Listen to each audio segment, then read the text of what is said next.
I mean, these are things that I think about when I'm watching some of these videos, of just like seeing just the modern person, but the modern woman in particular. And at least I say here's the thing, there's women of this day, right? And you either have bought into the feminist lies, or you actually are wise enough to be like, that's actually the way to repel men. That's the way to actually be fit, 30 years old and already planning out your cat lady future. Um, and being absolutely alone and boasting like you're proud and excited for it, but really deep down, you cry yourself to sleep every night. So, anyways, yeah, I was thinking about how it's so dangerous, and really, I'm just speaking to the sisters that have the ears to hear and the eyes to see, and again, who just don't buy into the world in general, right? Because this world is Satan's world, right? So anything that is birthed from the world that's presented to you, you should already kind of look at it from a side eye, like, wait, what is this? What's the catch? Like, what's the hidden cost, right? Because what Satan does is he illuminates the prize of something, right? He'll exalt the feel good that you may get from something, the dopamine, etc., like this is going to be a great time, right? And then when you're through with it, it's really like he's through with you feel used, you feel like God says, like a dog that's returned to its vomit, right? Especially because a lot of the things that get put in front of us easily become emotional attachments and addictions. I mean, again, I haven't gotten the video out yet because I've been in another world mentally, but these holidays, right? It's like you get so emotionally attached to it to where it's like you can show a scripture, multiple scriptures to Christians talking about how the holidays actually are things that God hates. Like, God hates the holidays. If you look in Amos chapter 5, he talks about it. I hate your solemn feasts and your solemn assemblies and your feast days. And he's like, I won't even smell the aroma of your feast days. And because he has his own holy days, that he wants us to keep. So, anyways, that's neither here nor there. But yeah, it's like most things, they reel you in, and it's like first it's just a bite or a nibble, and then all of a sudden it's like you've devoured the whole meal, and now you're coming back for more over and over and over again, even though it's killing you. We all have some kind of addiction, so we can all relate to that. But this addiction to ego nowadays is exactly what's been fed to us. And again, it's really, it's taken out the men via taking out the mind of the women.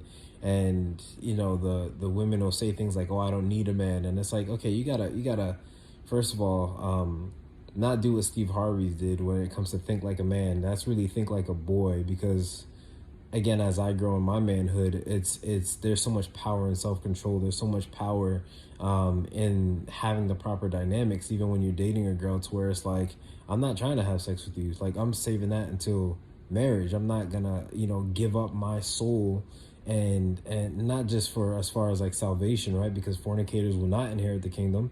But furthermore, it's like the soul tie. Like, I don't know what you're on. I don't know if you're in witchcraft. I don't, and like when you start reading the Bible and you really see how a lot of men fell due to that, like, you'll really be more careful of it. I actually just came across a post where a guy was like, man, I love them chicks that dress like they'll sell you a potion in an RPG, a role play game. And it was funny, and like the girls on there, they were fine, they were bad, but it's like, yeah, they're actually bad, right? Like with all the crystals and the all these chakra necklaces and the evil eyes and all of that. It's like when you start reading the Bible, you realize that these are the strange women that God was talking about.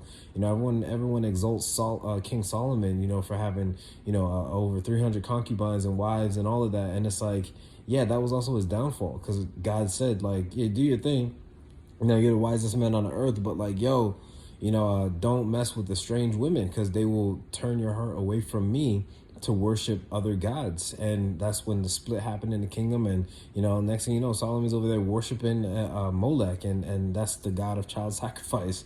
So Yeah, it's a lot of the evil that you see now. Again, like the Book of Enoch and Adam and Eve. Like I'm getting into those. I'm getting into the Book of Enoch primarily. The Book of Jasher I've tapped into. The Josephus, all of that.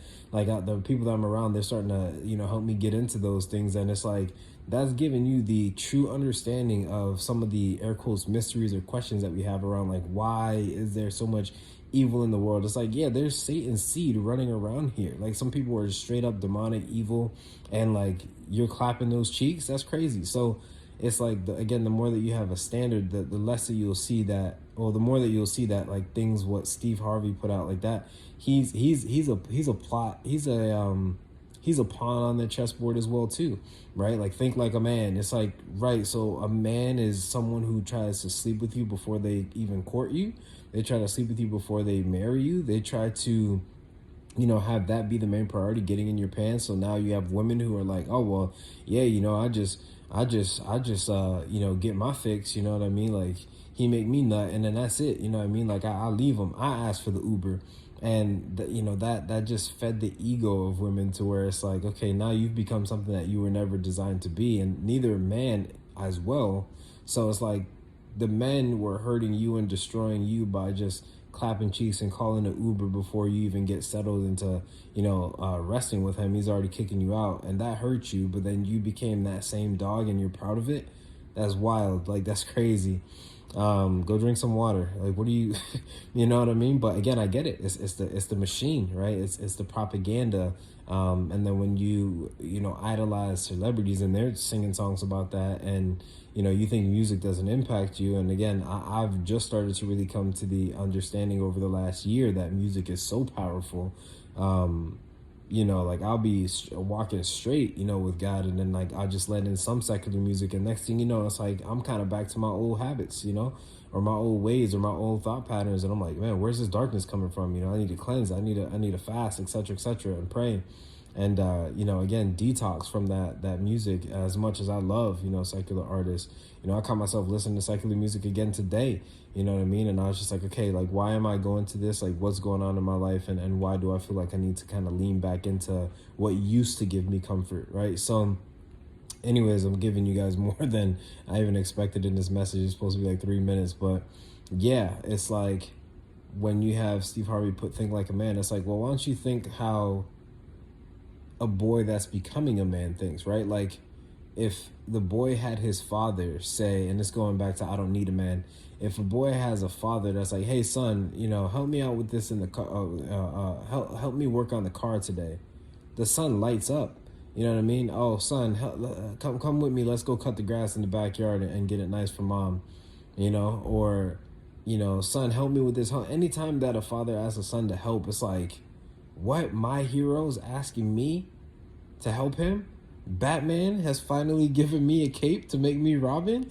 You know what I mean? Like that's why we love Robin, because like we that makes us think about our dynamic with our hero wanting us to help them. Or if you didn't grow up with your dad in your life, that obviously affects people, men and women, but especially in this case, well, what I'm talking about specifically, like a man, it's like you never had that confirmation that you were the man that you were becoming. So that's why men seek validation through other men, through what they believe the ideal modus operandi of a man is. And again, it's a boyish mentality, and it's the world's mentality, the world's idea of a man. But it's the Bachelor, right? It's Flavor Flav, Rock of Love, Flavor Flav's. And then the Rock of Love show and all of that, right? Like we were given those images to believe that the man is the one who has all the women, and that messed me up. So like, fellas, I'm right there with you, you know what I'm saying? But it's like I've been over the years just kind of cleansing myself of that, you know what I'm saying? And it's like I sit up in this apartment, I could proudly say like I've only had sex with one girl here, and even that again is like I was on my Christian walk, but not fully.